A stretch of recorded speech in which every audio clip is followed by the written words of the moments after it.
ठीक है। Switch.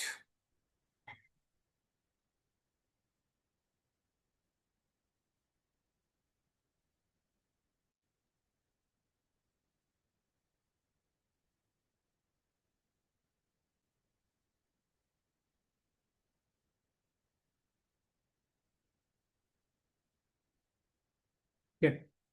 Switch किस लिए यूज होता है पता है तुम लोगों को थोड़ा बहुत भी?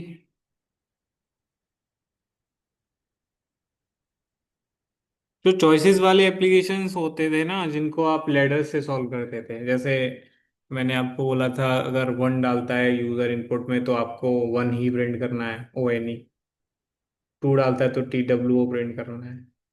या मैंने वीकडेज के लिए बोला था वन डालता है तो आपको एक पर्टिकुलर कोड चलाना है, उसमें प्रिंट करना है मंडे। टू डाल रहा है तो ये कौन सा कोड चलना चाहिए, ट्यूसडे वाला। थ्री डालता है तो थर्सडे, वेंसडे वाला। ऐसे एप्लीकेशंस, ऐसे मेन्यू वाले एप्लीकेशंस को बनाने के लिए स्विच यूज होता है। स्विच सिर्फ एक ही कंपैरिजन करता है, इक्वल वाला। स्विच को और कुछ नहीं आता। स्विच के अंदर आप एक वेरिएबल पास करोगे। स्विच एक कीवर्ड ही तो है। ये कहता है जो भी वेरिएबल आप पास कर दोगे ना, या मैंने एम पास कर दिया, एम को ही ले रहा हूँ ना यूजर से इनपुट। जो भी एम में नंबर होगा ना उस नंबर को ये मैच करता है। ये किससे? केस के वैल्यू के साथ। केस एक कीवर्ड है।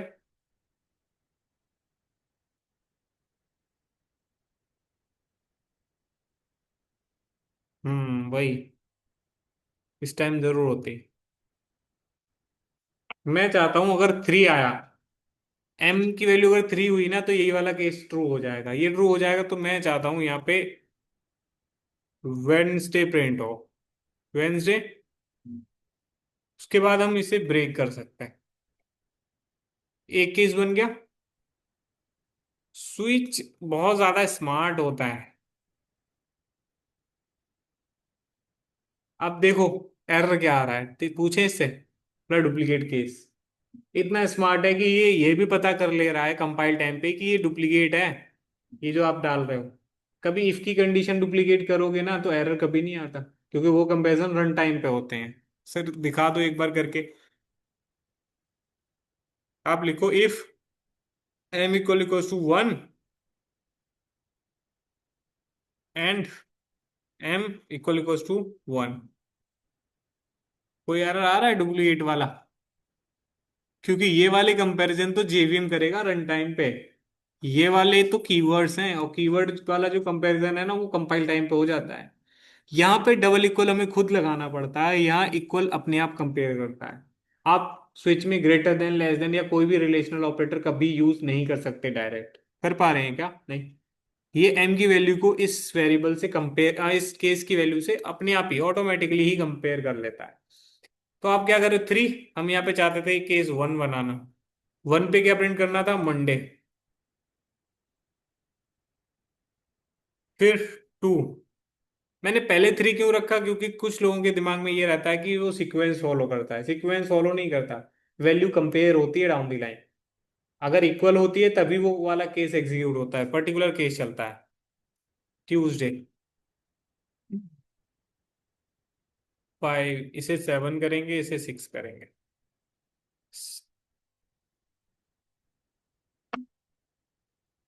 फोर पे आपको क्या रखना है, थर्सडे। फाइव पे फ्राइडे। सेवन पे संडे। सिक्स पे सैटरडे।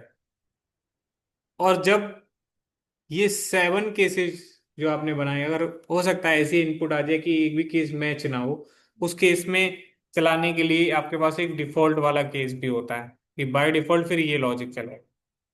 यहाँ पे आप इनवैलिड इनपुट प्रिंट कर सकते हो, जैसे आप एल्स में क्या करते थे। यहाँ ब्रेक नहीं लगाना होता क्योंकि ये लास्ट। रन करें। इनपुट डाल देते हैं, मैंने फोर डाला। क्या प्रिंट हुआ? ये वाला केस मैच हो गया ना, क्योंकि वैल्यू फोर आपने किस में डाली, एम में। एम की वैल्यू इसने पहले यहाँ कंपेयर की होगी, इससे मैच हो रही है क्या? नहीं। इस केस की वैल्यू है थ्री। Three M. मतलब 4 के इक्वल नहीं होता इसलिए फॉल्स हुआ, अगला अगला वाला चेक किया। 1 के इक्वल होता है, नहीं होता, फॉल्स हुआ। 2 के इक्वल होता है, नहीं होता है, अगला वाला चला। 4 के इक्वल होता है, हाँ जी होता है। अंदर आके बोला थर्सडे, और ब्रेक चला, इसकी वजह से क्या हुआ, ये बाहर निकल गया, पूरे स्विच के बाहर, मतलब इस स्कोप को टर्मिनेट कर दिया होगा, इनकरली बेसिस के बाहर आ गया होगा। हम यूजर से इनपुट ले रहे हैं यहाँ पे, ये वैल्यू एम में जा रही है, आपने 4 डाला, एम में स्टोर हो गया 4। फिर उसके बाद में वो एम वेरिएबल स्विच में पास कर दिया, अब टॉप टू बॉटम ही चलेगा प्रोग्राम, लाइन बाय लाइन। यहाँ आके बोला एम की value down the line compare की जाती है केस की आगे दी गई वैल्यू, इस कॉलम के पहले जो लिखा जाता है ना वो एक वैल्यू होता है। 3 क्या है, एक कांस्टेंट वैल्यू ही तो है। इस वैल्यू को हम मैच किससे करवा रहे हैं, एम से। एम की वैल्यू 4 है, 4 3 के बराबर नहीं होती, इसलिए ये फॉल्स हो गया होगा। फिर आगे चेक किया इसने, 4 1 के इक्वल नहीं था इसलिए फॉल्स हो गया होगा। 4 2 के इक्वल नहीं था, फॉल्स हो गया होगा। 4 4 के इक्वल होता है, ट्रू हो गया। ट्रू हो गया तो अंदर आके आपने क्या प्रिंट किया, थर्सडे। और फिर ब्रेक कीवर्ड चला होगा, ब्रेक कीवर्ड का काम क्या है, ये स्कोप को टर्मिनेट कर देना, इन दोनों कर्ली ब्रेसेस के बाहर निकल जाना, उसके बाद का कोई भी कोड नहीं चलेगा। ब्रेक का यही काम होता है। अगर हम ब्रेक ना लगाए, गाड़ी अगर चल रही है और उसमें ब्रेक ना लगाया जाए तो क्या होता है, सर वो रुकती नहीं, और रुकती नहीं है तो फिर कुछ भी हो सकता है, एक्सीडेंट एक्सीडेंट जो भी होता हो। अभी हमने ब्रेक नहीं लगाया और फिर से सेम इनपुट डाल देते हैं, या मैं 3 डाल देता हूँ। 3 डाला तो पहला वाला केस मैच हो जाएगा, एम की वैल्यू बराबर हो जाएगी ना इस केस से। हाँ, तो वेंसडे प्रिंट होना चाहिए सिर्फ। लेकिन ये बंदा वेंसडे नहीं, क्योंकि ब्रेक नहीं लगाता इसलिए सब में घुस गया जाकर, सारे केस एग्जीक्यूट कर दिए। अगर मैच नहीं होगा तब तक नहीं होगा, किसी में एंट्री नहीं लेगा, जैसे ही मैच हो गया उसके बाद फिर नहीं करेगा। तो देखो, यहाँ पे 6 इससे मैच नहीं हुआ, छोड़ दिया इसको, इससे मैच नहीं हुआ, इससे मैच नहीं हुआ, इससे मैच नहीं हुआ, इससे मैच नहीं हुआ, इससे मैच नहीं हुआ। पर इस वाले से केस जैसे ही मैच हुआ, सैटरडे प्रिंट किया। ब्रेक नहीं लगा था इसलिए ये भी चला दिया उसने। तो ब्रेक लगाना जरूरी है। बिल्कुल सर, ब्रेक लगाना जरूरी है, ब्रेक नहीं लगाया तो एक्सीडेंट होगा। होगा। हाँ। अब आप कोई भी इनपुट डालो, गलत इनपुट डाल दोगे तो इनवैलिड इनपुट बोल देगा। समझ पा रहे हो एग्जीक्यूशन स्विच का, यही होता है। डाउन द लाइन ये इक्वालिटी में काम करता है। किस पे काम करता है, इक्वालिटी। वीडियो वैसे पॉज हो, जावा notes.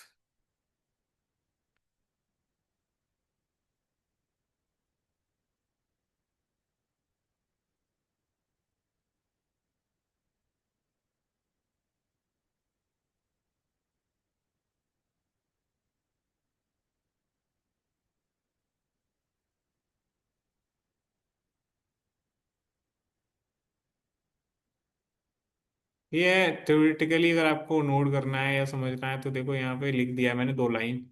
A switch statement allows a variable to be tested for equality against a list of values. Each value is called a case.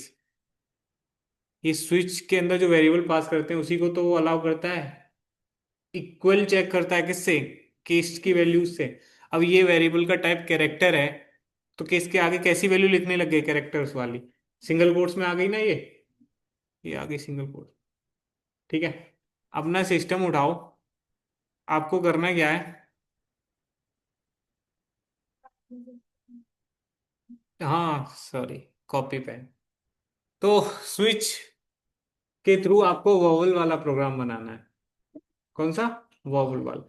Character input लेंगे, उस कैरेक्टर वेरिएबल को सी एच जो था उसको पास कर देंगे स्विच में, और केस के आगे A E I O U लिखना है। ध्यान रखना कैरेक्टर्स हैं, सिंगल कोट्स में आएंगे, नहीं लिखा सिंगल कोट्स में मतलब वो एरर है। ठीक है। करो इसको पहले, अगर तुम स्विच करके आते ना तो हम लूप पढ़ लेते आज, लेकिन अब आज का दिन स्विच पे प्रैक्टिस करने में जाएगा। क्या हुआ, इसी जला दें।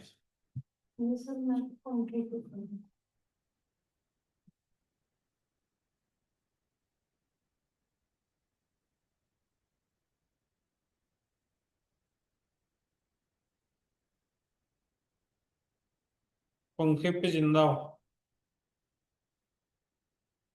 अच्छी बात है, पंखा अच्छा चीज है।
वॉवल्स में ए बी सी डी सब आता है। केस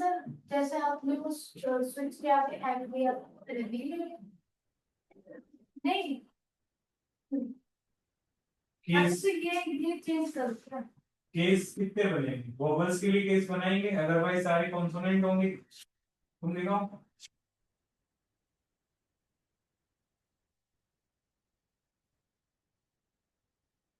सही है।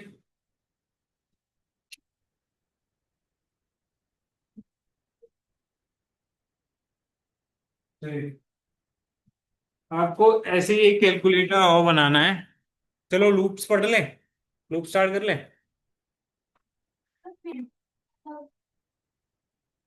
वॉवल्स कितने होते हैं बेटा? 5 होते हैं। कौन कौन से नाम बताओ। तो केस कितने बनेंगे? 5। वॉवल्स ही तो चेक करना है। और केस कौन से बनेंगे? केस बनेगा ए ई आई ओ यू का। ए बी सी डी का तो नहीं बनेगा ना? समझ गई? चलो बढ़िया।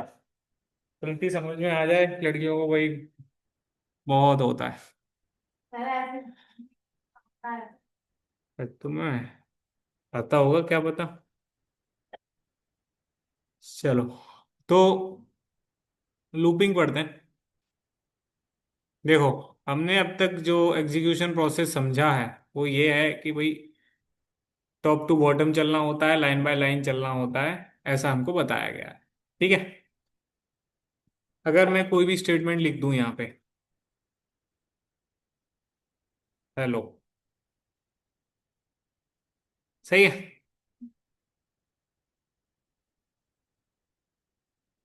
तो एग्जीक्यूशन क्या रहा हमेशा से? Top to bottom, line by line. ये तीनों मैसेज ऐसे ही प्रिंट हो जाएंगे इसी सीक्वेंस में।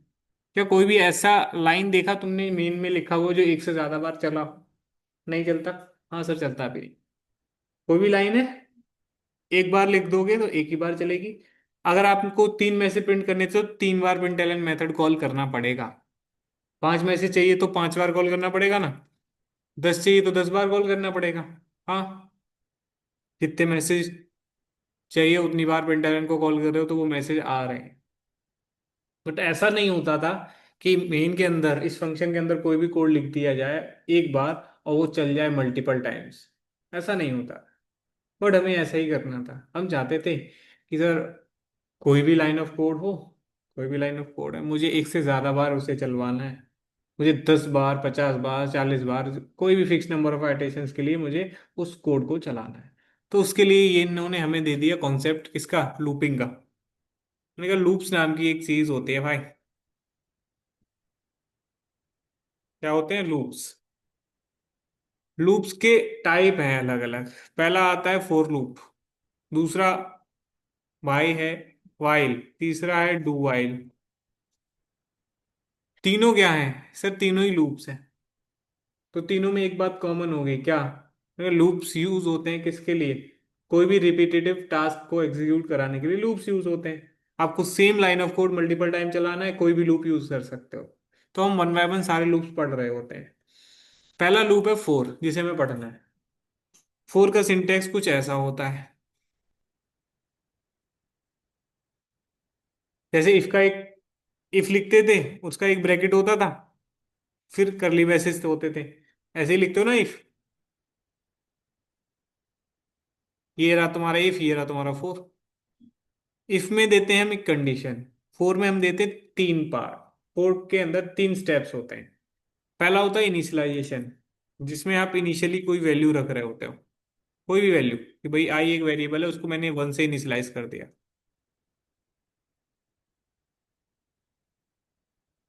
फिर आती है इसमें कंडीशन, कंडीशन इसमें भी होती है।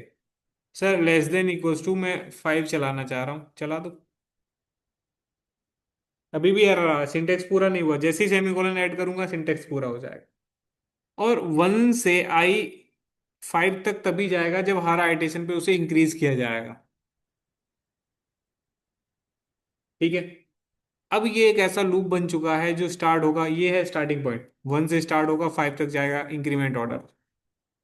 तो हर आइटेशन पे आएगी वैल्यू, अपडेट होती रहेगी। इसमें जो कोड लिखा, जो भी कोड लिख दोगे ना वो 5 बार चलेगा। सर एक स्टेटमेंट उठा के मैं इसमें लिखना चाहता हूँ, लिख दो। बाकी की सारी स्टेटमेंट हम हटा देते हैं। इफ को हटाओ। क्या इसे हेलो वन को 5 बार प्रिंट कर देगा ये? सर 50 बार करना हो तो यहाँ पे 50 लिख देते हैं। क्या ये 50 टाइम्स प्रिंट कर रहा है? हाँ सर 50 टाइम प्रिंट कर रहा है। मतलब लूप का यूज मेनली क्या है, कि सर कोई भी लॉजिक इसे दे दो, वो उस लॉजिक को उतने नंबर ऑफ टाइम चला देगा जितना आप यहाँ कंडीशन में बता रहे हो। लूप के टोटल 4 स्टेप्स होते हैं। पहला होता है इनिशियलाइजेशन, दूसरा होता है कंडीशन, तीसरा होता है इंक्रीमेंट या डिक्रीमेंट। और अंदर दोनों वेरिएबल्स के अंदर क्या लिखा जाता है, वो कोड जो आपको रिपीटेशन पे चलाना था। मेन हम लूप पढ़ क्यों रहे हैं? हमें इस स्टेटमेंट को इसे एक से ज्यादा बार चलवाना था, इसलिए हम इस लूप यूज कर रहे हैं। तो हम वही कोड जो कंडीशनली आपको बार बार चलवाना है, उस कोड को हम इन दोनों कर्ली ब्रेसेस के बीच रखते हैं, और इस कोड को कहते हैं कंडीशनल कोड। क्या कहते हैं? Conditional code. अब यहाँ आ जाओ, देखो भाई लूप्स, ये है तुम्हारा फॉर लूप। फ्लो चार्ट ये इसका ये रहा। चार ही चीजें होती हैं, एक होता है इनिशियलाइजेशन, दूसरा होता है कंडीशन, इधर जो अंदर लिखा जाता है उसे कहते हैं कंडीशनल कोड, और यहाँ लिखा जाता है उसे कहते हैं इंक्रीमेंट या डिक्रीमेंट। ठीक। लूप का फ्लो ये है। सबसे पहले लूप में क्या होता है, इनिशियलाइजेशन वाला स्टेप चलता है, मतलब फर्स्ट ये स्टेप चलेगा। इनिशियलाइजेशन के बाद क्या होता है, कंडीशन चलती है। अगर कंडीशन ट्रू होती है तो अंदर का कंडीशनल कोड चलता है। और कंडीशनल कोड को चलाने के बाद कहाँ जाते हैं, इंक्रीमेंट करने। इंक्रीमेंट होने के बाद वापस से कंडीशन चेक होती है, और कंडीशन फिर से ट्रू है तो फिर कोड चलेगा, फिर इंक्रीमेंट होगा, फिर कंडीशन चेक होगी, फिर ट्रू हुई तो फिर कोड चलेगा, फिर इंक्रीमेंट होगा, फिर कंडीशन चेक होगी। ये ऐसा तब तक चलता रहेगा रिपीटेशन पे, जब तक वो कंडीशन फॉल्स नहीं हो जाती। लिखा इफ कंडीशन इज फॉल्स तो आप एग्जिट कर जाएंगे, तो ही बाहर निकल सकते हैं। क्लियर है? बहुत अच्छे। सो यहाँ पे अगर मैं आपको दिखाऊं,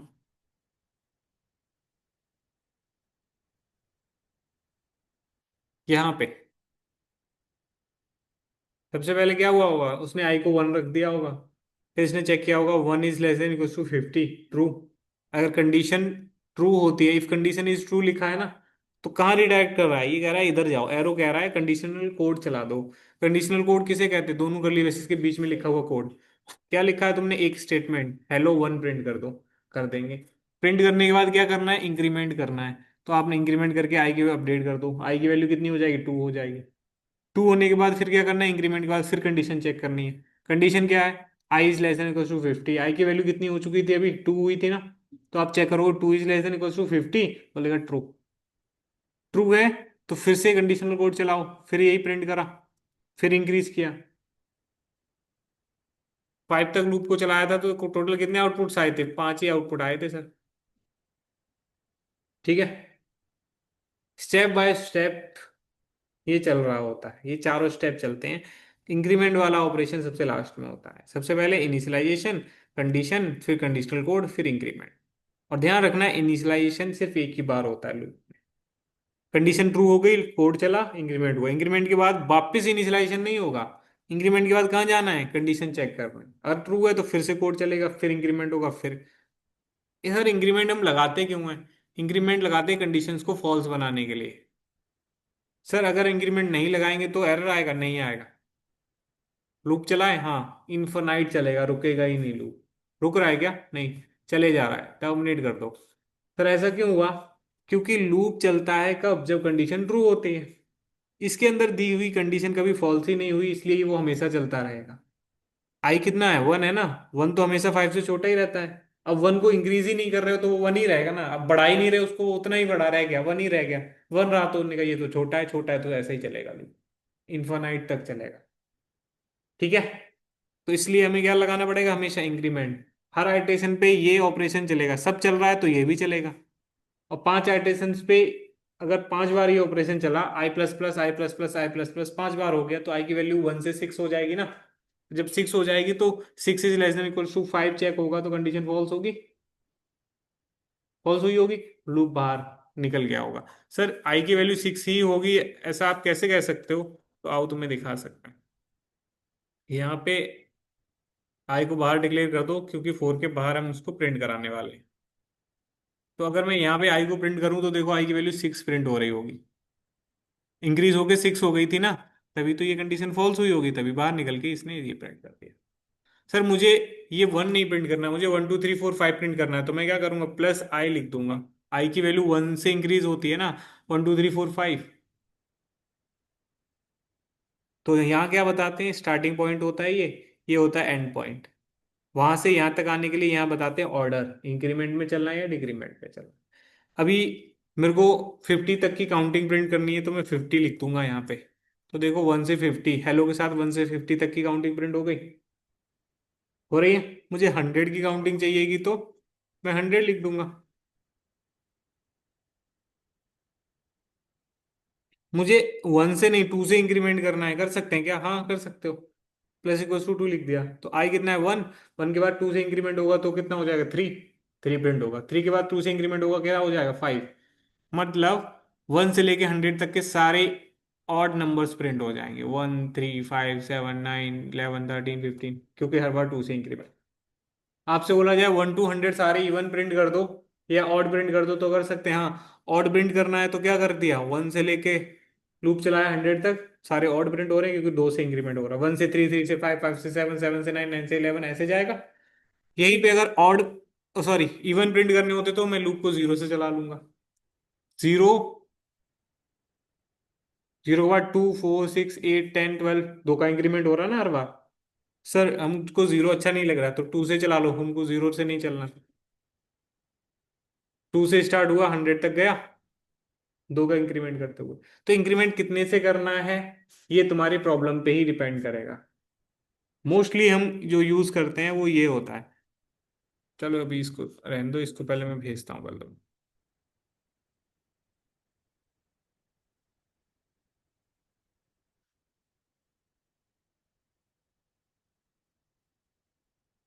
ठीक, तो 1 से 100 की काउंटिंग प्रिंट करनी है, तो 1 के बाद 2 3 4 5 सब प्रिंट करना है, तो इंक्रीमेंट 1 से ही करो फिर। रन करें?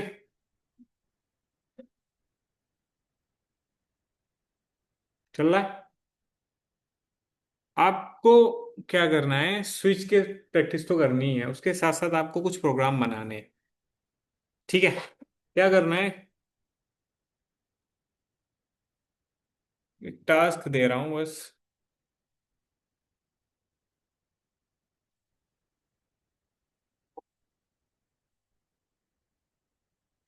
ये प्रिंट करना है तुमको। ठीक है।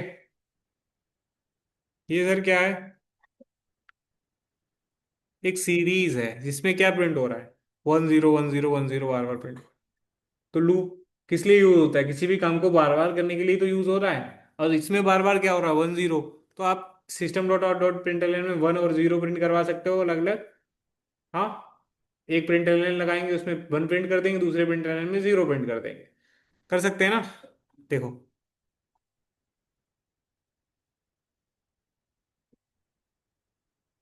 क्या हम ये नहीं कर सकते?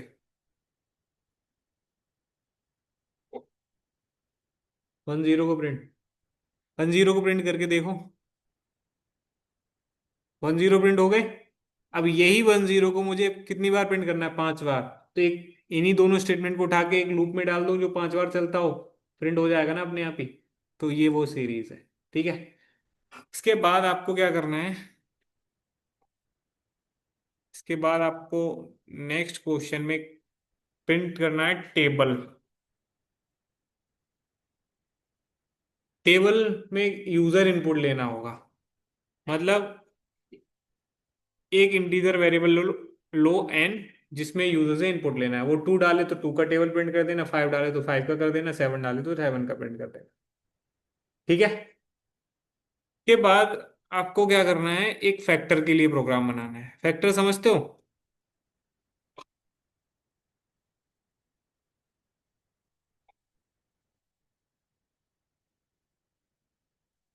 वही सेम एक इंटीजर इनपुट में लेना है, जो भी इनपुट आ जाए उसके फैक्टर्स प्रिंट कर देंगे। जैसे एन में उसने डाल दिया 10। कितना? अब 10 के क्या फैक्टर्स होंगे? सर 1 होता है 10 का फैक्टर। 1 से डिवाइड करें 10 को, रिमाइंडर 0 आएगा। 2 से डिवाइड करें तो रिमाइंडर 0 आ जाएगा। सर 2 भी फैक्टर है। 3 से डिवाइड करें रिमाइंडर 1 आएगा। ये नहीं है फैक्टर। तो जिस भी नंबर 1 से लेके आपको क्या करना है? एक लूप लगाना है, 1 से लेके n तक चला देना, और डिवाइड करके कंपेयर कर लेना 0 से। मॉड निकालना है। तो n mod i equal equal to, अगर 0 आता है, इफ कंडीशन लगेगी, if n mod i equal equal to 0, then वो नंबर फैक्टर होगा, तो i को फिर प्रिंट कर देना। ये 3 क्वेश्चंस आपको पहले बना के लाने। फिर मैं तुमको इस फोर लूप को फिर से और बढ़ाऊंगा। सर फिर से क्यों? क्योंकि अभी तुम्हारी क्रिएटिविटी देखनी है, उसके बाद फिर मैं तुम्हें बताऊंगा लॉजिक कैसे लगाते हैं। ठीक। तो ये मैं तुम्हें भेज रहा हूँ।